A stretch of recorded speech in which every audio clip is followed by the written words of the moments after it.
नमस्कार मेरे प्यारे बच्चों। तो कैसे हैं आप सभी? उम्मीद है कि बहुत अच्छे होंगे।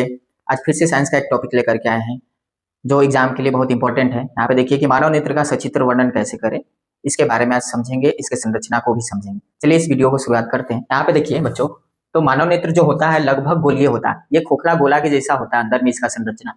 इसका बहुत सारा अंग है जिसको हम लोग क्या किए, इसके नामकरण कर दिए इस प्रकार से। यहाँ पे देखिए आगे वाला जो सबसे बाहरी जो परत होता है, ये वाला परत जो कॉर्निया कहलाती है।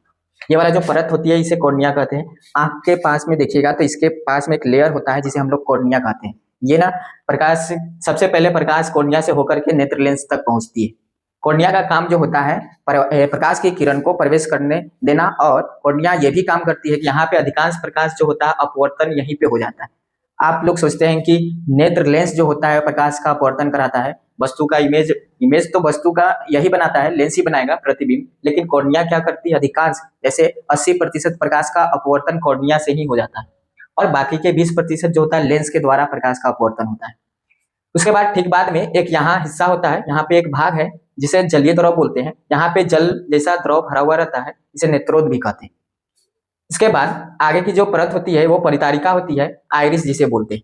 परितारिका का काम जो होता है, परितारिका का काम जो होता है, यहाँ पे पुतली होता है, यहाँ पे छोटा सा, इस पुतली को सिकुड़ने और फैलने में मदद करती है। साथ ही साथ लेंस को भी क्या करके रखती है, इसका भी फोकल लेंथ जैसे फोकस दूरी को एडजस्ट करने का काम ये परितारिका ही करती है। तो यहाँ पे एक छोटा सा छिद्र होता है जिसे हम लोग पुतली के नाम से जानते हैं। ये पुतली का काम जो होता है प्रकाश की किरण को प्रवेश करने देती है।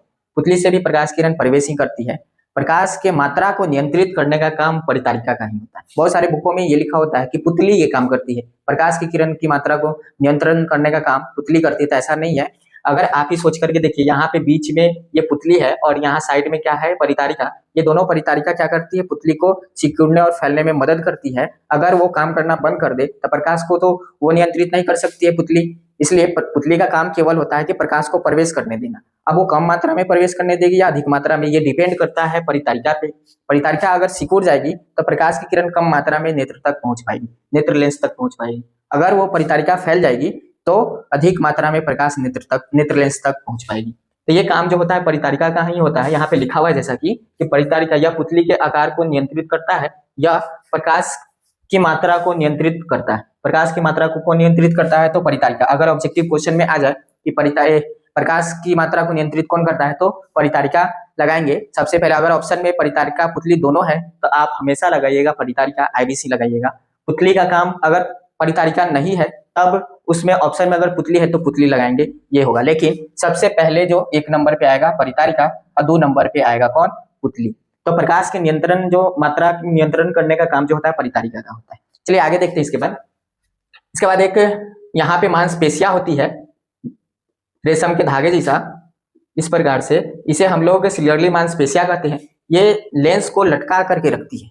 लेंस को पकड़ने का काम जो करती है वो सिलियरली मांसपेशियां करती है। यही पकड़ के रखी हुई रहती है बांध करके लेंस को। अब इसके बाद देखिए ये भी क्या करती है, सिलियरली मांसपेशियां लेंस को मोटा और पतला, मतलब नेत्र लेंस जो होती है उसके मोटा और पतला होने में मदद करती है सिलियरली मांसपेशियां। यहाँ पे देखिएगा। इसके बाद नेत्र लेंस है। नेत्र लेंस जो होता है ये वस्तु का प्रतिबिंब बनाने का काम करती है, और ये वस्तु का प्रतिबिंब बनाती है वास्तविक और उल्टा, और ये जो उत्तल लेंस के भांति कार्य करती है। इसके ठीक बाद में ये वाला हिस्सा जो होता है पूरा के पूरा, इसमें द्रव भरा हुआ रहता है जिसे हम लोग कचाप द्रव बोलते हैं। ये द्रव इसलिए भरा हुआ है, अगर ये द्रव अगर नेत्र के अंदर में अगर ये द्रव नहीं भरा हुआ होगा तो नेत्र जो होगा पिचका हुआ प्रतीत होगा। इसके गोलाई को, मतलब इसके शेप को, आकार को बनाए रखने में मदद जो करती है ये कचाप द्रव ही करती है। इसके बाद देखिएगा यहाँ पे श्वेत पटल है। यहाँ पे पूरा जो हिस्सा होता है ये श्वेत पटल का होता है, जो एक अपारदर्शी चमड़े की बनी होती है। यहाँ इसका कुछ काम है नहीं, ये सिर्फ नेत्र को सुरक्षा प्रदान करने का काम करती है, इससे गंदगी उंदगी को रोकने का काम करती है। तो ये श्वेत पटल हो गया। इसके ठीक बाद में जो ये हिस्सा बना इसे रेटिना कहते हैं। ये रेटिना किसी भी वस्तु का प्रतिबिंब जो रेटिना पे ही बनती है, ये पर्दे की भांति काम करती है। मतलब किसी भी वस्तु का प्रतिबिंब अगर बनाना तो उसके लिए पर्दा की आवश्यकता होती है, स्क्रीन की जरूरत पड़ती है। तो वो उसका काम जो नेत्र में करने का रेटिना ही करती है, जिसे दृष्टि पटल भी कहते हैं। यहाँ पे लिखा हुआ है, इसके बारे में लिखा हुआ है कि रेटिना यहाँ वस्तु का प्रतिबिंब बनता है। इसमें प्रकाश संवेदनशील कोशिकाएं होती है, यह पर्दा का काम करती है। इसमें जो कोशिकाएं होती है, प्रकाश संवेदनशील कोशिकाएं होती है, जो जैसे इस पे वस्तु का प्रतिबिंब बनता है तो ये एक्टिव हो जाती है। एक्टिव होने के बाद में ये यहाँ से जुड़ा हुआ नर्व्स होती है, जिसे दृक् तंत्रिका कहते हैं, ये मस्तिष्क से जुड़ा हुआ होता है। जैसे यहाँ पे प्रतिबिंब बनेगा तो इस वस्तु का प्रतिबिंब को ये दृक् तंत्रिका मस्तिष्क को सूचना एकत्रित करके भेजना शुरू कर देती है कि वस्तु का प्रतिबिंब बन गया है। वहां पे ये काम यहाँ की कोशिकाएं द्वारा होती है, ये एक्टिव हो जाती है, जैसे करंट के तरह, मतलब एक्टिव हो जाता है कि करंट जैसा एकदम महसूस होने लगता है। तो ये यहाँ से नर्व सब जो जुड़ा होता है मस्तिष्क को, अब वहां से मस्तिष्क को सूचना मिलना शुरू हो जाता है कि वस्तु का प्रतिबिंब रेटिना पे बन रहा है। तो रेटिना का काम है वस्तु का प्रतिबिंब बनाना, ये पर्दे की तरह काम करता है। इसके बाद दृक् तंत्रिका है, तो दृक् तंत्रिका रेटिना पर बने प्रतिबिंब की सूचना मस्तिष्क तक पहुंचाने के काम करती है। तो बच्चों ये था मानव नेत्र के सचित्र, ये चित्र था, और इसका नामकरण इस प्रकार से करेंगे और इसके प्रत्येक अंग के बारे में इस प्रकार से व्याख्या कीजिएगा। लिख करके आएगा तो यहाँ से 6 नंबर पक्का आपको मिलने वाला है बोर्ड एग्जाम में। तो यहाँ पे एक बार और रिवाइज कर लेते हैं। यहाँ पे देखिए कॉर्निया क्या काम करती है, तो एक तरह से नेत्र लेंस जो यहाँ पे उसको सुरक्षा भी प्रदान करती है। इसका जो काम होता है कॉर्निया का, वो प्रकाश को प्रवेश करने देती है, और इसके बाद यहाँ पे ही अधिकांश प्रकाश का अपवर्तन हो जाता है। इसके ठीक बाद में देखिएगा तो यहाँ पे जलीय द्रव जो होता है ये क्या करती है, तो यहाँ पे जो जलीय द्रव होती है, यहाँ पे बहुत सारे न्यूट्रिएंट्स होती है, मतलब यहाँ पे कह सकते हैं कि इसके पास बहुत सारे खनिज, प्रोटीन वगैरह ये सब होता है, जो यहाँ के हिस्सों को अगर खाने के लिए भी तो कुछ चाहिए ना यहाँ पे, मतलब इसको एक्टिव रहने के लिए, सक्रिय रहने के लिए यहाँ पे भी तो कुछ इसको चाहिए ना, तो प्रोटीन जैसे काम करता है ये जलीय द्रव, जिसे नेत्रोद भी बोलते हैं। इसके ठीक बाद में गोला छिद्र होता है, जैसे कि देखिए आगे जो हम लोग नेत्र को देखते हैं इस प्रकार से देखते हैं, तो यहाँ पे एक छोटा सा जो छिद्र होता है इसे ही पुतली कहते हैं, ये पुतली होती है।